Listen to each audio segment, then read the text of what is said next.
please spell your first and last name. Edward Wogrowski, E-D-W-A-R-D, last name W-A-G-R-O-W-S-K-I.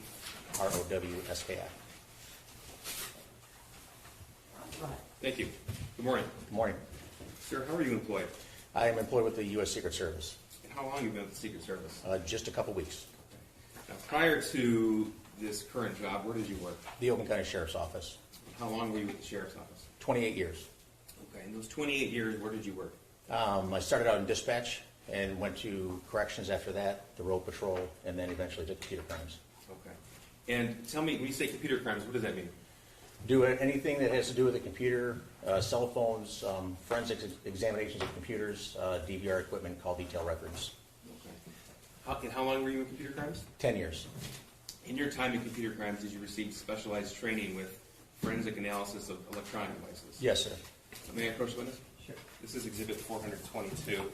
Sir, just confirm for us that that's your CV. Ms. Smith, you object to submission? Oh, no, I'm sorry. No objection to his admission, and Yes. also no Right. objection to his qualifications. CV, so you would stipulate his qualifications, you would stipulate he's an expert in forensic examination of computers. Yes, yes, Judge. Forensic. Cellular cell phone forensics, historical cell site analysis. Yes, the defense stipulates to both of those, the CV and that he's qualified as an expert. Historic, say again. Cell site analysis, and cell phone forensics. Historic cell site and cell phone. You may consider him as an expert in the area of historic cell site analysis and cell phone analysis. Is that right? Yeah, okay. Yes, sir. Thank you. Well, sir, now we don't have to go through the entire CV, but let's just talk a little bit about your training as it pertains to cell phone downloads and forensic analysis. Okay. Okay, so is it fair to say that this field is evolving? Always. So you said you spent 10 years there? Yes, sir. What sort of things did you do in computer crimes 10 years ago? Well, things were a lot different. It was actually a lot easier to do forensics back then because with updates of how the phones operate, how Apple or whoever Android operating system, they just make it more difficult, and now we have to figure that out. What do you mean more difficult? With encryption, file-based encryption on a hard drive, so data that you hold personal can't just be taken off the phone and given out to whoever. So talk to me about what a detective in computer crimes, or first of all, what your current role as a Secret Service, what exactly do you do there? I'm a network intrusion forensic analyst. Okay, so would that be the same sort of duties you had in computer crimes? Yeah, the same thing that I did, cell phone analysis, computers, just with more network intrusion, like someone hacks into a bank or something like that. Okay, so walk me through, what is a typical day for a expert in the area of cell phone forensics? Typical day is you come into work, you just see what work needs to be done. The case, depending on the case, how important it might be to get that, to either examine those phones or contact the detective that brought that stuff in to see exactly what they're looking for on those devices. So you'd be somebody to receive the cell phone, seize an investigation, and then conduct an investigation into that device? Correct. Okay, so what does that entail? That entails, depending on the device, we have tools that are able to obtain the data from the phones, and then we then take that data because it could be voluminous, thousands and thousands, hundreds of thousands of pages, and then put it into an easy readable format called Celebrate is the company, and they make a forensic analyzer reader, which makes it easy to look at. So that reader, that's one of the tools, forensic tools you mentioned? That's not the tool that we use. That's what we give out to investigators. The tool that we use is a little bit more than that reader tool, what the functionality that it gives us. But the reader tool makes it easier for the average investigator to look at. Okay, so help me understand this. So a phone is taken as part of the evidence, a search warrant's obtained for that phone, and then you're given the phone itself. Is that right? Correct. Okay, so tell the jury, please, what do you do with the phone? Walk us through that step by step. Depending on the phone, again, if it's passcode protected, or if it's not passcode protected, there's different steps that we have to do. We hook it up to the tool. In this case, it would have been Celebrate, again, as a company, and the tool is their Celebrate Premium platform, and that's able to obtain what's called a full file system, which is everything on the phone, everything you can get off of it, as long as there's not encryption on it. What is encryption? Encryption is, how do I describe it? I don't make it easy. It just jumbles up the information. It makes the word The look like absolutely nothing that you could understand. Okay. So, as an investigator in the area of digital information, you don't confine yourself just to a cell phone. Would that be right? Oh, that's correct. Okay. So, what other sources of information would you draw upon as an investigator?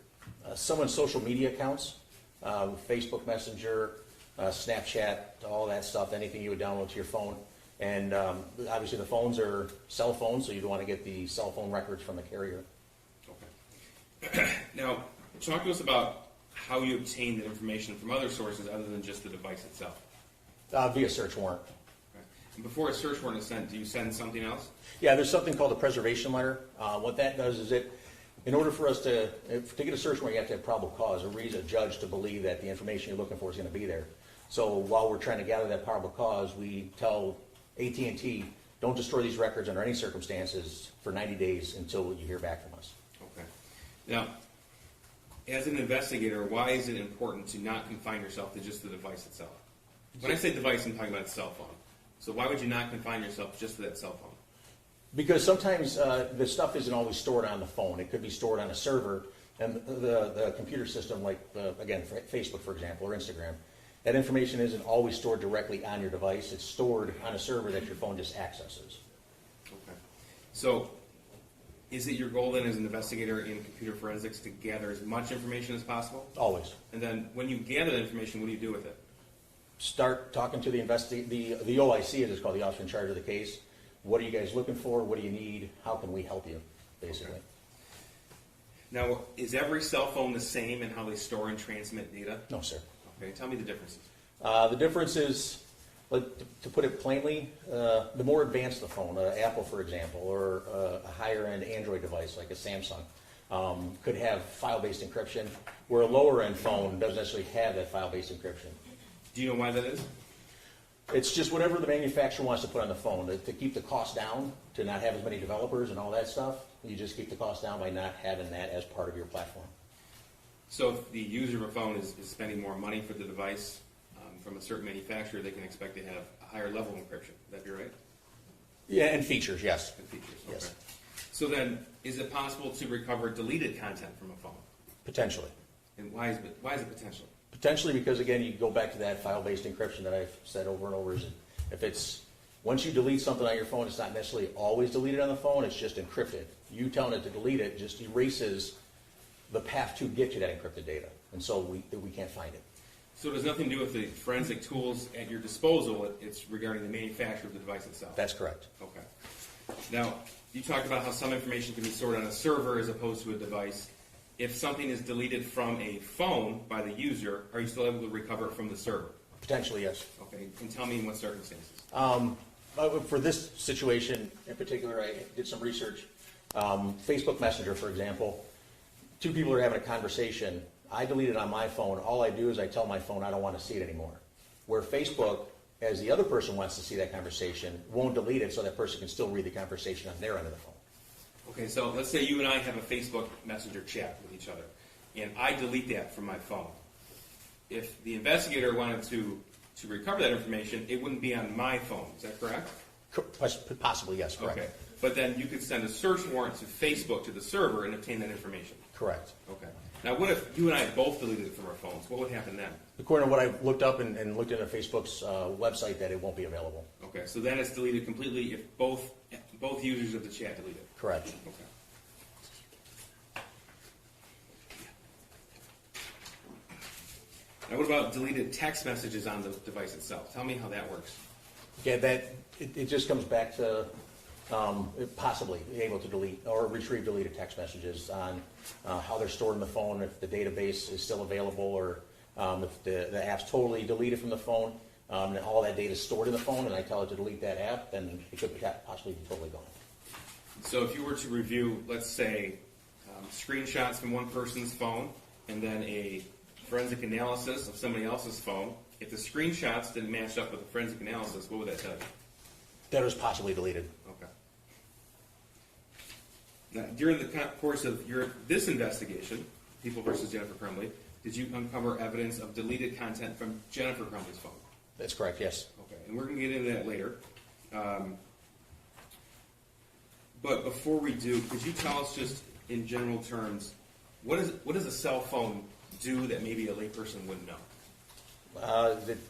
It's continually working in the background, talking to a cell tower. One, so your carrier knows where you're at, so it can give you the phone call if someone's trying to get a hold of you, or the text message. Or it is updating your email account without you telling it to do it, because the application is just constantly looking for the signal. So you open it and there's the most updated information. So that's when the phone's powered on, right? Correct. Okay, so when the phone's powered on, it's constantly doing things. Would that be right? Yes, sir. Okay. And what about when the phone's powered off? It's doing nothing. It's just off. Okay, so it can't update? Correct. Okay, so when a phone's powered on, is it possible to obtain the location of that device? Yes. How so? Because there's a feature, whether you have an Apple product or an Android product, each one of them has what they call location services, and it's actually to benefit the user of the phone. So, because that information is sold to McDonald's or whatever, and next, you're near McDonald's and your device says, "Hey, I'm near McDonald's." Oh, cool! I'll send you an ad for McDonald's or a coupon for McDonald's. So that's Okay. yeah. So you have, as an investigator, a fair amount of reliability in that because of the capability for somebody's phone to sell the device basically to an advertiser. Correct. Yes. Okay. And are you able to obtain someone's location from their phone based upon other data as well? That's correct. Yes. And how so? Through the carrier themselves, AT&T or T-Mobile, whoever you may have. Again, your cell phone's constantly talking to a cell tower. Then they try to triangulate your position on where you are based on the signal back and forth from each tower. Okay. Now, on an Android phone, for example, it automatically comes with a Gmail account. Is that right? No, you have to make a Gmail account. Okay, you make a Gmail account. Yes. Okay. So if someone were to have a Gmail account, would that also help an investigator determine a location of that device? Absolutely, yes. Why is that? Because again, that information, that location services is stored within that particular Gmail account that someone might have. So if we would search warrant Google for your particular email, the Gmail, they would have, if that's turned on, the location services would be given to us. Okay. So I want to talk about the evidence in this particular case. There were a total of 7 phones recovered, and I'll go step by step with you. So I'm going to review with you, I'll show you a slide here, of some of the sources of available information. So you see that is a school shooter, his initials. Yes, sir. Now, is it true that you reviewed a T-Mobile phone, last 4 digits, the phone number 1551? That's correct. A Facebook account? Correct. And an Instagram account? Correct. And you were able to determine, and we heard testimony yesterday, that both James and Jennifer Crumley followed that particular account? That's correct, they did. Okay. So you were able to review not only the shooter's phone, but also social media, Facebook and Instagram for that individual? Correct. Okay. Now regarding Jennifer Crumley's electronic information, you reviewed information from 3 phones. Correct. Okay, so we have one listed as an original phone. Are you aware that her original phone was seized on November the 30th in the evening? Yes, sir. Okay. And then you're aware that she purchased what we refer to as a burner phone or a track phone that night? Correct. Okay. And then that's the number, the 947 phone number? Correct, that's right. Okay. Yep. And you're also aware that subsequent to turning over her original phone and prior to arrest, she obtained another phone? Correct. And that was with her same original phone number? Correct. Okay, so you reviewed that device as well? Exactly, yes, sir. So just so we're clear, when I say you review the device, we're talking about forensically analyzing the data on that cell phone? Correct, yeah, exactly. Okay. You were also able to obtain information from Facebook, from 2 different Facebook accounts? Correct. Okay. And information from a search warrant served on Google regarding her Gmail account? Correct. Okay. And that Gmail account and that Yahoo account, did that include location data? The Gmail account, yes, yes, it does. Gmail account did? Yes. Okay. Now regarding James Crumley, again, 3 cell phones. Is that right? Correct. Okay. His Instagram account, Correct. his Yahoo account, Correct. his Gmail account, Correct. an email through Charter Communications, Correct, yes. and then a search warrant was served on DoorDash to obtain his DoorDash driving location history. Correct. Okay. Now, your goal with obtaining all of this information as an investigator into digital evidence is to obtain the who, the what, the where, the why, and turn that information over to the officer in charge and ultimately the prosecutors in the court. Would that be right? Correct, everything we can get. Okay.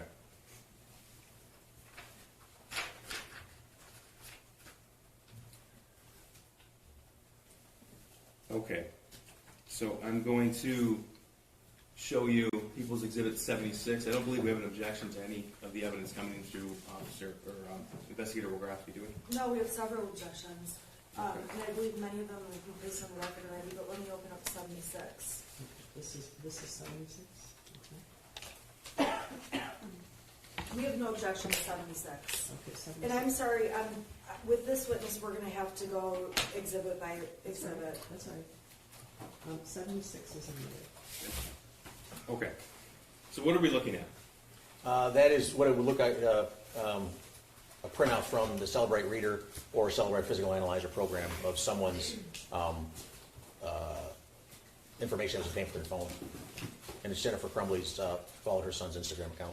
Okay, so just to give us an idea of what we're looking at here, this is a snippet from a PDF export from that forensic tool they use. Correct, yes. Okay, so tell me how that digital information comes to you and how it ends up looking like this. The reports, the information that we have, you can put it in any number of formats. You can put it in a PDF like this is, in a Word document or Excel spreadsheet. And you just tell the software what you want it to show you and export the software, and this is what it produces. Okay. So moving on to Exhibit 77, this is a portion of James and Jennifer's Facebook messages. And Judge, I did want to place on the record that we do have an additional exhibit, 423, that'll be introduced to this officer too. That's the entire Facebook message thread between James and Jennifer Crumbly. Counsel placed an objection on the record yesterday regarding that, so we're introducing the entire 2,000-page thread. And Your Honor, I until I look at that 2,000-page thread, I object to it. My objection, I need to look through it. I might not object to it. Okay. My objection yesterday was about the exhibits the prosecution was showing, those individual exhibits. They deleted parts of those. Hold on. Nobody deleted anything. Okay. This is Well, demonstrative aid. The exhibits are the same, and Okay. we're giving the whole thing. Okay. Okay, and You can, they're admitting an exhibit and showing the jury portions of it. They're permitted to do that, right? right, so, but I'm just saying, my question yesterday about the parts missing did not mean I'm asking for all thousands and thousands of texts to be introduced. Okay. So I'm gonna take a look at them and see if we do have an objection, and we may not. Okay. The other... You've had them for a while. What's that? You've had them for a while. Yeah, I Okay, have. January of 22. I guess the difficulty is that the prosecution does not want the jury to get the impression that they're in some way hiding something or not presenting something to them. So they're presenting the portions of that exhibit that they think are relevant for purposes of this witness's testimony. In the event that you want the entire exhibit in, the prosecution is saying we don't object to that. Right. So it's up to you. You can let us know. Right, and I believe the only problem is this court's made other rulings where things are discussed in those texts that are not a part of this. Okay. So when I reviewed their exhibits as a whole. They're allowed to show different pieces of the exhibits, but that didn't mean I was suggesting we just admit the whole thing, because you've made other rulings about, Okay. Okay, they don't want the jury to think that they're not willing to provide the boxes and boxes of evidence I'm sure that there are in both of these cases. But I'll leave it to you. They want to ask this witness questions about specific portions of those 2,000 pages. They don't want to show the jury 2,000 pages and then ask questions about it. So. I completely understand that. I get that. The other thing I would ask the court is, until the exhibit is admitted, I would ask that the exhibits are not being published to the jury. Yeah. Yes. That's correct. fine. Yeah, correct. that's fine. Okay. Well, Correct. Agreed. Okay. Thank you. Yeah. So I'm sorry. We're on exhibit 78. This is 78. Okay. And Okay. let me just find my list really quick. Okay, so 75 is admitted. In 78, we have no objection to. Okay, yeah. Tell us what the exhibit is. 76 was admitted as well. Yeah, just try to put tell us what the exhibit is prior to, so that she knows which one. I have that 76 was admitted, 78 was admitted. The prosecution indicated they are skipping what was 77. proposed exhibit 77. Correct. Okay, so, Although we have no objection to 77. okay, so you don't object to 76 or 78, so they're admitted, okay. All right, go ahead. Thank you. Okay. Do you remember my question? No, sir, I apologize. I don't either. Okay. All right. So this is Exhibit 78. It's been admitted. This is from the James and Jennifer Facebook message thread. Okay. So before we get into the content, you talked for a little bit before about deleted content, specifically a Facebook Messenger thread between two people. Correct. Okay. Now, in the course of your investigation, you came to learn that Jennifer Crumley had a Facebook account, That's correct. and that James Crumley also had one. That's correct. Okay. Did you uncover this particular chat thread on Jennifer Crumley's phone? No, Okay. How did you obtain it? through a search warrant to James Crumley's account. Okay. So, if there is an actual chat history, in this case a 2,000-page chat history between two people, but it's not found on a device, but it's found on the server, what does that indicate to you? That one person deleted it. Okay. And in fact, Jennifer Crumley had the Facebook Messenger app on her phone. That's correct, she did. Just this was deleted. The chat thread, correct. All right. Now, 78 is a few slides, so we'll go through it together. Okay, we have the date and time up there. We're going to start with March the 9th of 2021. We're going to backtrack a day to give it context, and then we're going to go through late winter, early spring of 2021. Okay. So before we get into this, is it fair to say that as an investigator who analyzes all this electronic and digital information, you're able to provide a digital footprint for the individuals you're investigating? That's correct. Okay, and that's the goal of your investigation, generally speaking? Yes, sir. All right. Blue is who? That is Jennifer. That's Jennifer, okay. So she wrote, leaving at 4 today, what time you done? And that was March 9th at 2:55 p.m. Correct. Okay, now it says UTC minus 5. What does that mean? The UTC is, that people might know as GMT, it's where all time starts in Greenwich, and then it goes plus or minus depending on which way you go from that line. At that time of the year in March, we were minus 5 hours from the start of time. So if you add 5 hours, it would give you what the UTC actual time is on the Earth. So when you see UTC minus a number, that indicates to us that that's real time. That's correct. It's already been factored in. The software did that. Perfect, okay. So March the 9th, you able to get an idea what James and Jennifer were doing and talking about in this conversation? Yes, sir. Okay. So she wrote, leaving at 4 today, what time you done? James wrote 5. He's in green. Correct. And we know that because that's his Facebook ID as well as his name that came with the Cellbrite reader. Correct. Yes, sir. Okay. And she wrote, okay, see you at 5:30. Correct.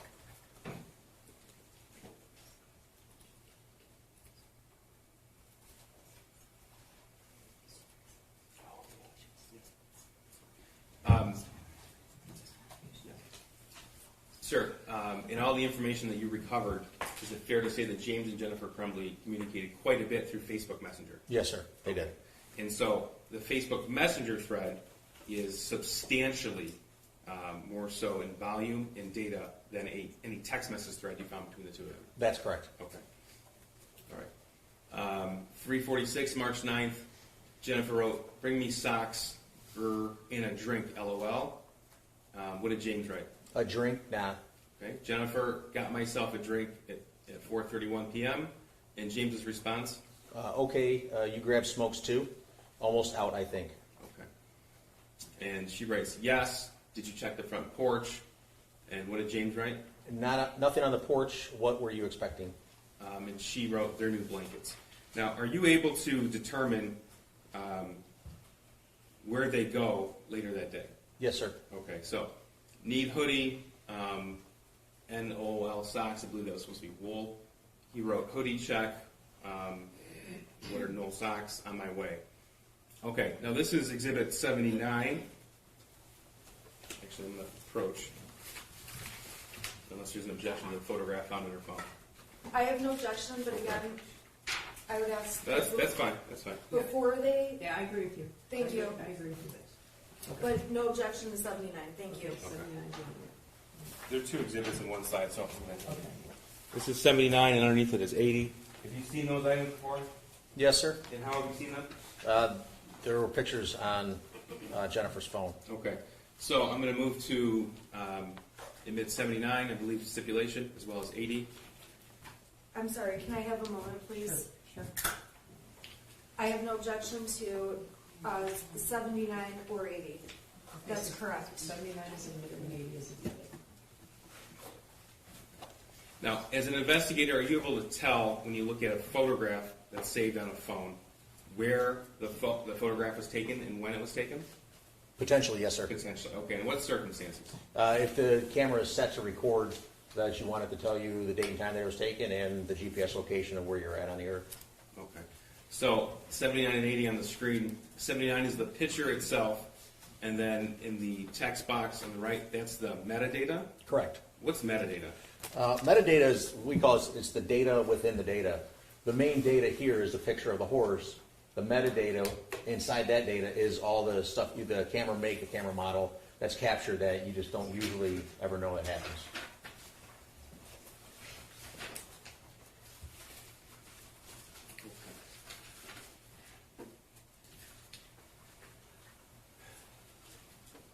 You know, I think before we get into your investigation into the phones itself, I want us to back up a little bit and talk about your involvement, how you got involved in this case. So November 30th, 2021, you were a detective in computer crimes. Yes, sir. Okay. And do you remember that day? Yes, sir. Okay. Were you working? Yes, sir. Okay. Where were you at 12:51 p.m. on November the 30th? At 12:51 p.m., I was sitting in my office, I believe, at the Old County Sheriff's Office. Okay. Did you learn of the school shooting in Oxford? Yes, sir. Tell me how you learned that and what you did next. Our captain came in, and well, prior to that, our sergeant, who was off that day, had said that there was a shooter at the high school, and we thought in the office like it was just somebody near the area that fired a long gun or something like that, you know, from a house, and you know, the police are going to show up and do their job. And then probably a few minutes after that, our captain came in and said that there was a shooting at Oxford High School, and the phrase used was all hands on deck. Okay. So what'd you do? Being what is referred to in the business as a computer nerd, you just grab your stuff, you know, your computer, your laptop, what you think you might need. What we had no idea what we were getting into, and I knew Oxford was a long ways away from the Pontiac area. I figured by the time I got there, it was going to be long over, and me and my partners were just going to do what we do.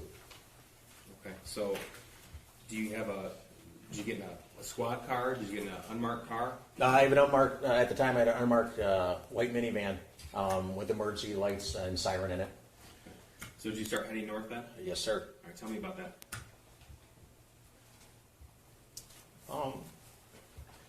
Well, at first it didn't seem real. I remember pulling out of the parking lot, and I looked to my left, and there was some patrol cars coming around the corner. There's the medical examiner's office down there. And I'm like, then it like really came real. Like, holy crap! Like they know about it. It was the state police. I'm like, they know about it. Like this is serious. It's bigger than I could ever have imagined. So I flipped my lights on at that point and just drove north Okay. How fast were you going? as fast as the van will let me. How long did it take you to get there? I have no idea. It seemed like eternity. I can tell you that much. So Oxford High School, it's a large school. It's one level. It's one story, rather. Yes, sir. As far as area, it's got a pretty big footprint. Okay. So where did you go when you pulled up? When I was driving there, there was a lot of radio traffic, a lot. I remember I was actually at 24 and Lapeer Road, M24 Lapeer Road and Updike, and they called that S1 was in custody. And I was still, I know, a ways off from there. But that, you know, we didn't know what was going on. We didn't know if there was a second shooter, a third shooter, a bomb planted somewhere. So, you know, it just didn't stop. And I drove north on 24. God, it seemed like eternity.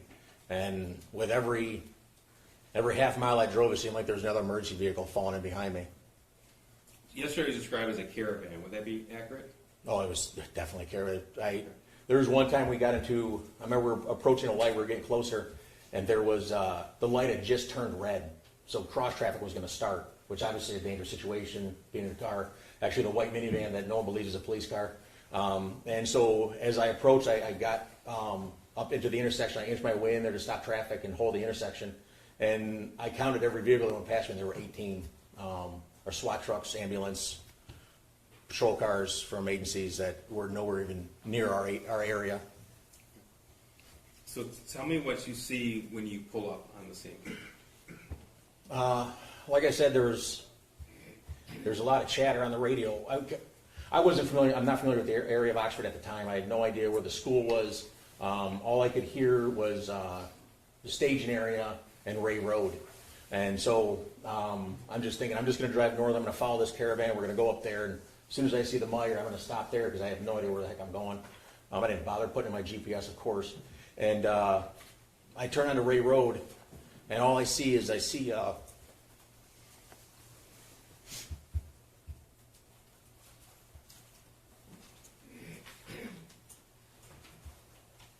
kids that look like my kids. There were girls wearing real, small clothing, and one kid, I didn't have a shoe on. They were coming down the road, coming towards the mire, and just like walking across the snow. And I remember God, it was cold that day. I had 2 coats on, and I was shaking when I got out of my car. And there's kids just walking past me, dressed like anybody in this courtroom is right now, they're not ready for the weather. So you said you went to the mire on Ray Road? Yes. Did you learn that was the reunification point for parents and children? At the time, I didn't know that was a reunification point. I just saw that there were a ton of kids going there. When I got out of my car, walked down there. They were sending everybody down to the garden area to try to get, the names of people that had gotten to that point. And once I got, that would be at the south end of the Myers.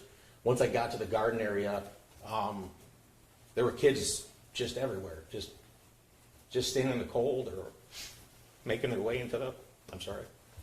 It's okay. It's okay.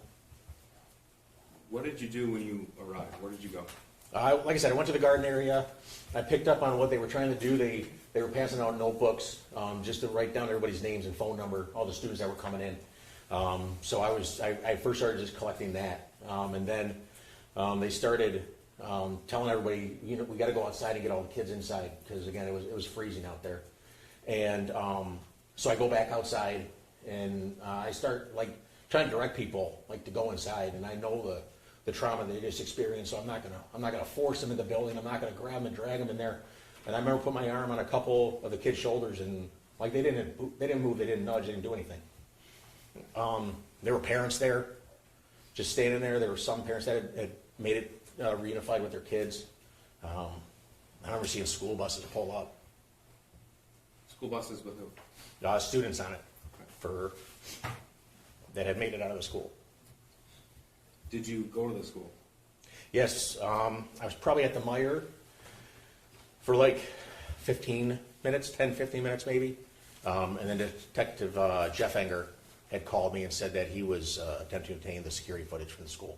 Where does Jeff Enger work? He's also a detective in the computer crimes unit, worked with me. So you were asked to go to the school?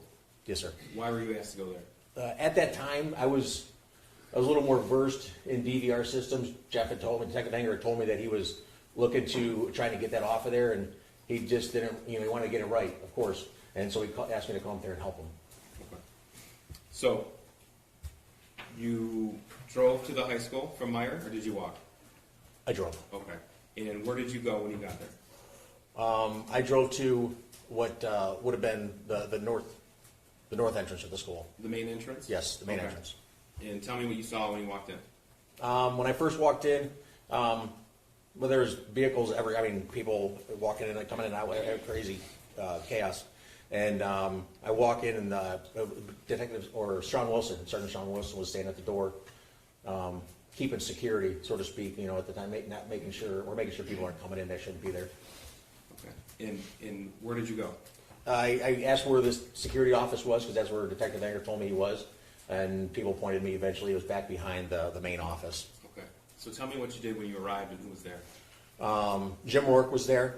who was a school security at the time. He was trying to get the video footage. Detective Jeff Enger was in the room. Sergeant Marsban, Lieutenant Marsban was in the room. Deputy Lewert, who was a school resource officer, was in the room. And ATF agent was also in the room. That was Mr. Brandon? Testified Yes, yesterday? exactly, yes. Special agent, not Mr., I'm sorry. Yes. Did you know him at the time? I had no idea who he was. Okay. And you said you had a familiarity with DVR systems, that's why you were called. Correct, yes, sir. Okay, so what was your specific role at this part of the investigation? I'll be honest, I wasn't given a direct mission or anything at that time because they were looking for a second bad guy or a third bad guy. And so I knew that people would want to know, the bosses would want to know what happened, like how did, where did it start? Who was it if they didn't know that, or were there more people or whatever? So we just starting to look for the shooter in the hallway that it started. Was the school made safe at that point? They were still clearing the school? No, it was not. Okay. So the officers were still conducting their searches, because like you said, they weren't sure if it was one shooter, two shooter, three Yeah, shooters? it might have been, I'm sorry. It might have been 1:30, 1:45 at this time, maybe a little bit later than that. Okay. That's the time you arrived at the school? And got to the office, correct? Got to yes. the office. Okay, thank you. Did you learn how many surveillance cameras were active in Oxford High School on November the 30th of 21? Yes, there's well over 90 of them. Okay. And so it was your job at that point, or your role as you saw, to identify who the shooter was? Correct. Okay, so how did you go about doing that? We started in the hallway, the 200 hallway where it all started, in the bathroom that the shooter came out. And we attempted to backtrack him going in there. I remember it took us like 15 minutes to try to figure out because he had actually changed his clothes. We didn't know who the shooter was. We didn't know his name in the office at that time. He was in custody at the time, but we didn't know. And I remember someone in the office, someone saying, eventually giving us his name, and then saying that he was in the school counselor's office earlier that day. So we went back to that time of day when he was going in and out of the school counseling office to find out what he was actually wearing at that time. And we were able to follow him into the bathroom then. How long did that process take you? Well, because we didn't know what he was wearing, it took us 20 minutes to try to figure that out. Now, are you the person, so you backtrack to the point where the shooter walked into the bathroom that he emerged from to begin the shooting, is that right? Correct, yes, sir. Okay. So are you the person, the investigator, who actually put together the footage of the shooting itself? Yes, sir. So you're familiar with the path the shooter took in the school? Very much so, yes. I'm going to ask you to walk us through that. So he said, you told us that he went into a bathroom. That's the bathroom adjacent to room 258? Correct, yes. Okay, tell us what happens next. He comes out of the bathroom. What I envision is he comes out of the bathroom with a proud chest, with his almost like his shoulders were back, like he looked excited. He comes out of the bathroom, and immediately to his left is a victim, and he shoots her in her neck, and then her boyfriend was there and shot him in his. He put his hand up and shot him in his mouth. And that's right outside 258? Yes, sir. What happened next? He then quickly turned his gun to a group of 4 girls that were just standing there. He shot Hannah St. Julian, and she immediately fell to the ground. And then he continued shooting in the area that those girls were, and they sort of just like fell on top of each other, because they were hit as well. May I first witness? Sure. This is a map that's already been admitted. You can use it to describe. What exhibit? That's 5, Judge. Thank you. Judge 5, okay. Exhibit 5. Exhibit 5, thank you. At this point, it's under a minute that all that shooting happened, and then so at that point, obviously, it must have really, again, kicked in, for lack of a phrase, to the victims in the hallway, and they started running. Then the shooter, with just a one arm grabbed, just started just firing rounds down the hallway, with no regard for obviously anything, and bullets are flying, and there was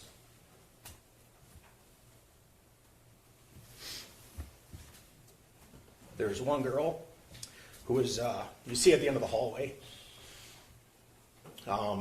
she just, as the shooting starts, she drops down into the fetal position in an attempt to protect herself. And the shooter runs up to her and just puts the gun right to her head. And that was Madison. And you see her fall over. He then goes around the hallway. And there's, at this time, all the kids have gotten out of the area, most of the kids. You see two girls. One stops at a classroom that obviously the victims inside have already locked the door, so you can't pull it open. You see her trying to tug on that door.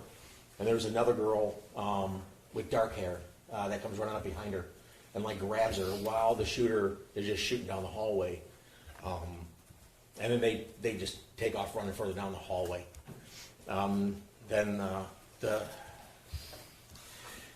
Now he's rounded the corner from where it all started. Continues going down the hallway. I think at that point he might have reloaded his gun and continued down the hallway. I'm sorry. And then he stops as he gets to, like, there's a courtyard, what they call the cubby. Jim worked on, they call this area the cubby, where the cameras are. And you see Tate Muir, he comes in the door, and then just takes a left. He must not have known what was going on. And that's when the shooter leveled the gun, like if you were at a gun range and practicing. Leveled the gun, appeared to look down the sights of the gun, and fired around. Tate just fell instantly.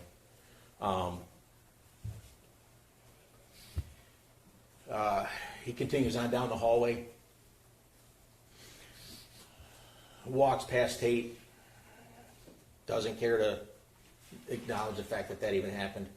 I'm sorry.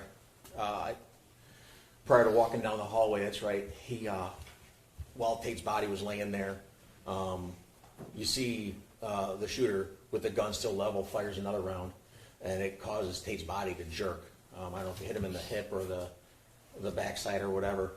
Tate's body jerks, and then the shooter walks past him. You see his feet at the top of the camera frame. There's not a camera that picks him up because if there's not enough movement, they don't start recording. But you see his feet stop in what I later found out to be a teacher's classroom, and he turns, and then he fires into that classroom. He continues on down the hallway, looking into classrooms and stuff like that.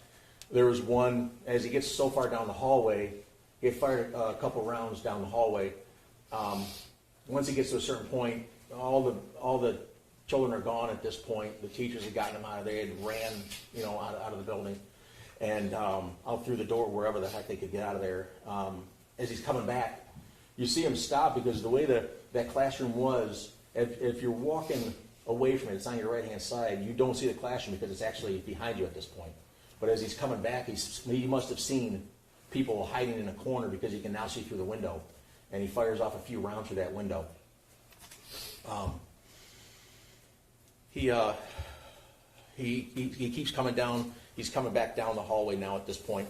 And then the assistant principal, Gibson Marshall, I didn't know her at the time. He walks right past her.